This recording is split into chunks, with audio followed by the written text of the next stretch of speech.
লঘু লক্ষ্য করল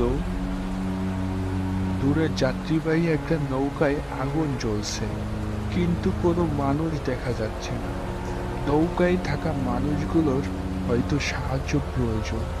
একথা চিন্তা করে লঘু শুভমকে বলল,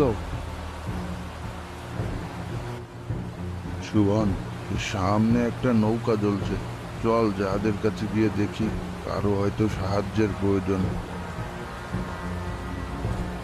শুভম তাড়াতাড়ি নৌকা সেদিকে বাইতে লাগলো। এদিকে বৃষ্টি একটু একটু করে বাড়ছে। শুভম আর লঘু নৌকাটির কাছে গিয়ে দেখলো সেখানে কোনো আগুনও নেই, আর কোনো মানুষও নেই।